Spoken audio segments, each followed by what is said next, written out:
Bum bum bum bum bum bum bum bum bum bum bum bum. The Peter Dislike Show. Bum bum bum bum bum bum bum. Let us continue to pray for a number of miracles, and you can pray for me by disliking this video. Okay, today I'm going to once again pray for some miracles in my transportation needs over in the States. I've been talking about this for many days now, but when I go home, I have two jobs that are spread across the valley in Phoenix, 40 plus miles apart from each other. I've been thinking about this. I'm going to do two things when I go home. Number one is to see if I can carpool with somebody.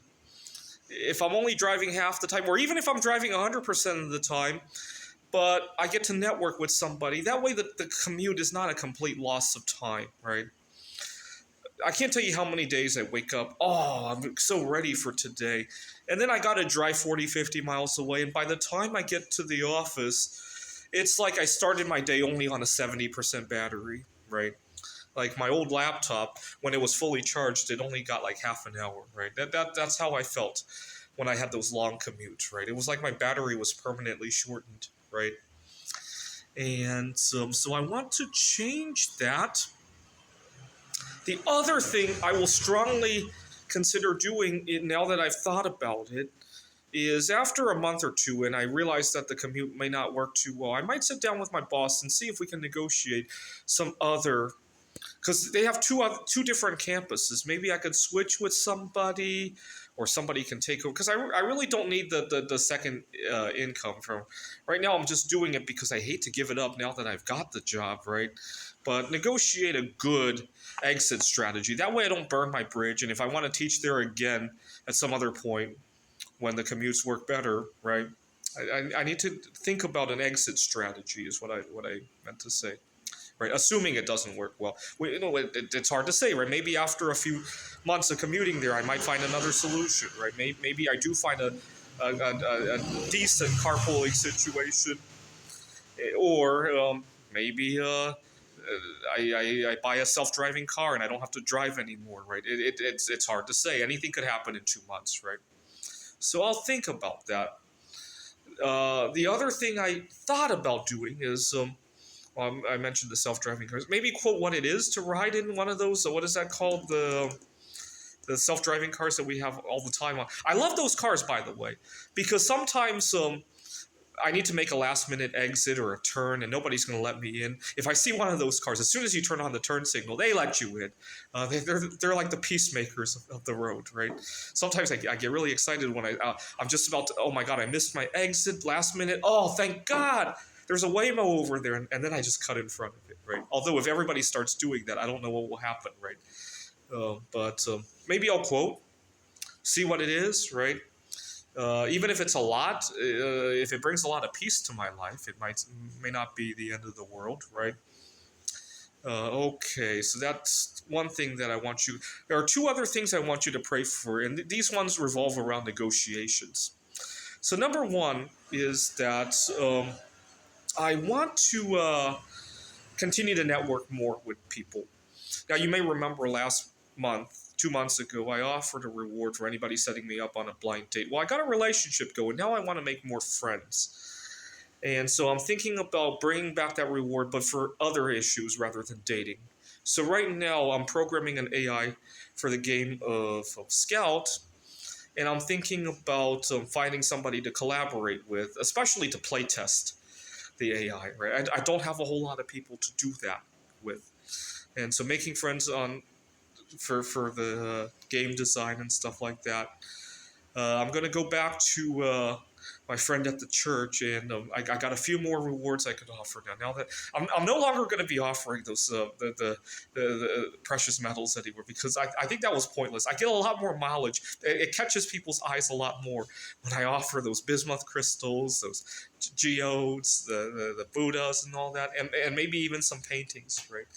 And so I'm going to bring back that reward program for networking with others. And the other negotiation I want to do is I just heard back from, you may remember yesterday, I was talking about finding a long lost friend that I knew when I was in trouble many, many years ago. I just heard back from some of the people involved, and they pointed me to some directions on who I needed to email, and I followed up with those people. And so it was really nice that it all happened through email, though. I got to think about it. You see, had this situation happened in person, let's imagine I had gone to the county office and talked to somebody. Oh, you need to talk to these two people. Now I'm racing down the hallway, anxious about what these two people were going to say. It's not going to come out right. When it was an email, you need to email John and Jake or whoever it was, right?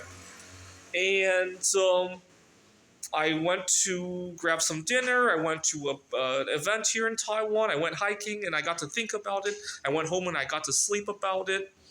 And by the time I get up in the morning, that energy of having some excitement about a new lead has dissipated considerably. And now I'm just talking to, it's just like if I were to ask somebody on the street for some directions, right? Here in Taiwan, I don't read Chinese characters very well. Oftentimes when I go to a meetup, I jot down in very poor handwriting the Chinese words. I might jot down the metro station involved. And then I go there and I show people pieces of paper with poorly written, illegible Chinese. And I'm not ashamed of doing that, right? And when the energy has dissipated, asking somebody for even a big favor becomes something like that, right? So, for example, one reason I really suck at dating is that when I ask a friend to set me up on a date, you're not going to do that with an email or a text or even a phone call, right? Those things tend to be in-person things. And when you're asking for those things in person, there's often rebuttals, there's often interruptions. There's often somebody cutting you off mid-sentence, right? And I often don't respond to that very well. And anything that I cannot put into an email, I'm probably not going to do 100% well, even though I'm working on it. So that's something else that I need you guys to pray for me. I love emails. The other day, there's another email I need to send, also to a government official. I want to talk about my experience with transportation back in the United States and compare it and contrast that with my experience here in Taiwan. I'm staying in Tamsui, which is a very religious part of Taiwan. And so I'm taking a subway train to Taipei. And the distance, I want to say, is very similar to what I'm commuting back in the United States, but it's on a train rather than a car. That's why I mused about quoting to see what that self-driving car would cost, right? If I could jump on a car, get off and teach, I might not be too bitter about it, especially if I can even sleep on the car even, right? Here in the subway, you can't always sleep on the subway. It's very crowded, right? Maybe one of these days we'll figure out how to turn off gravity inside of the subway. Then you can sleep standing up, and it could be a very pleasant ride into. Although if you could turn off gravity, stuff would be floating all over the place, right? I have food allergies. If somebody opens food, you're not supposed to be eating on there, but it happens. Or somebody opens some junk food or something, that might be trouble, right? Or they could have little compartments where you could jump in and turn off your gravity, right? Hopefully one of these days, right? Never say never, right? But continue to pray for those miracles. I'm going to ask for a couple more favors, and I'm going to navigate negotiating with my work and potentially with any carpooling partners. Hey, maybe I can offer a reward for that as well. A reward for anybody who could find a carpooling partner. I've been using these rewards to kind of give away like things that didn't pour very well, right? Because the alternative is I could just remelt it, right? I get more mileage out of using them for the rewards, right? And it gets the word out there about my art, right? But don't tell these people that these are the bad pours, right? This is the Peter Dislike Show. Bum bum bum bum bum bum bum bum bum bum bum bum. The Peter Dislike Show. Bum bum bum bum bum bum bum.